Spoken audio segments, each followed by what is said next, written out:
ठीक है, क्या इससे सरकार बचने की कोशिश कर रही है? मैं इस पर जवाब लेना चाहूंगा। हमारे साथ फराज किदवई जी जुड़े हैं। फराज किदवई जी, उसके बाद में बाकी मेहमानों का रुख कर रहा हूं।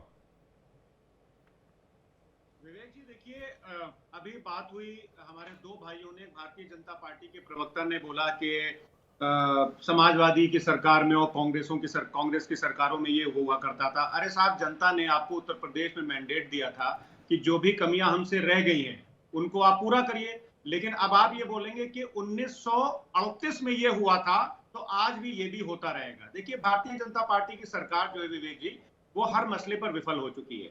लेकिन ये याद रखिएगा कि इतिहास गवाह है, चाहे वो 1973 और 74 में गुजरात के छात्रों का सोशियो पॉलिटिकल मूवमेंट हो, जिसको दुनिया नौ निर्माण आंदोलन से जानती है, या फिर तेलंगाना की आवाज उस्मानिया यूनिवर्सिटी से उठी थी। तो जब जब इस देश में बदलाव की आवाज उठी है, तब तब नौजवानों और छात्रों ने उठाई है। और छात्रों ने ये जो बदलाव की आवाज उठाई है, जिस तरह से जयप्रकाश नारायण जी ने छात्रों और नौजवानों की लड़ाई अपने हाथ में ले ली थी, उसी तरह आज के जननायक आदरणीय अखिलेश यादव जी ने छात्रों और नौजवानों की लड़ाई अपने हाथ में ले ली है।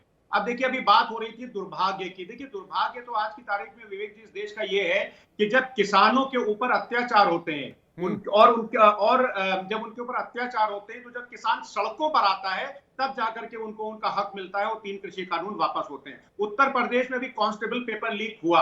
उप मुख्यमंत्री महोदय आपके जैसे प्रेस्टिजियस चैनल पर, मतलब आपके चैनल पर नहीं, कुछ चैनल्स पर बोल रहे थे कि पेपर लीक हुआ ही नहीं, मतलब उप मुख्यमंत्री। और उसके बाद में जब दूसरे दिन पता चला पेपर लीक हुआ है, तब फिर उसके बाद में एक्शन हो गया। उस पर तो यूपी की सरकार ने एक्शन लिया। अगर ऐसे मामलों पर तुरंत एक्शन होगा तो फिर इस तरह के मामलों के आगे होने की संभावना कम हो जाएगी ना। फराज किदवई जी, मेरा सवाल किसी ने एड्रेस नहीं किया। मुझे इस बात की तकलीफ है। मैंने कहा कि इस देश में एक कड़े कानून की आवश्यकता है। एंटी पेपर लीक कानून लाया गया, इसे लागू भी कर दिया गया, इसका इंप्लीमेंटेशन हो चुका है राष्ट्रपति के सिग्नेचर के बाद। लेकिन वो विल पावर क्यों नहीं पॉलिटिशियंस दिखाते हैं? बच्चों के साथ खड़े रहना सिर्फ क्या वोट बैंक का मामला रहेगा? फराज किदवई जी।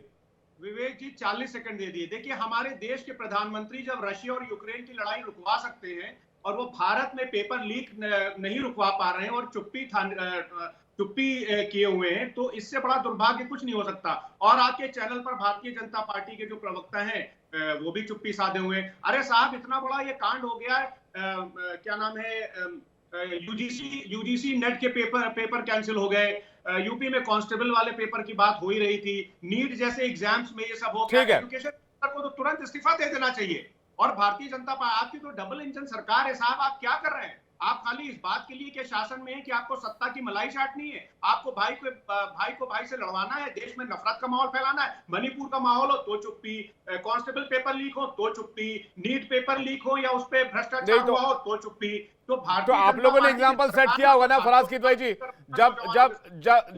जब अखिलेश जी की सरकार थी तब पेपर लीक में किसके शिक्षा मंत्री ने इस्तीफा दिया था? अरे साहब, इतने बड़े मामलात हो गए हैं। आपकी पार्टी तो अटल बिहारी वाजपेयी जी की पार्टी है ना, जो कहती थी कि हम चिमटे से भी ऐसी सत्ता नहीं छुएंगे जहां पर कुछ ऐसी चीजें हो रही हो। तो नहीं, मैं सिर्फ आरोप प्रत्यारोप में नहीं रहना चाहता। मैं आज जा रहा हूं आपके पास, कपिल गुप्ता कुछ कहना चाह रहे हो, आलोक साहब के पास आ रहा हूं। यहीं पे तो वो है ना कि आप पॉलिटिक्स में डिफरेंस की बात करते थे। Where is the difference?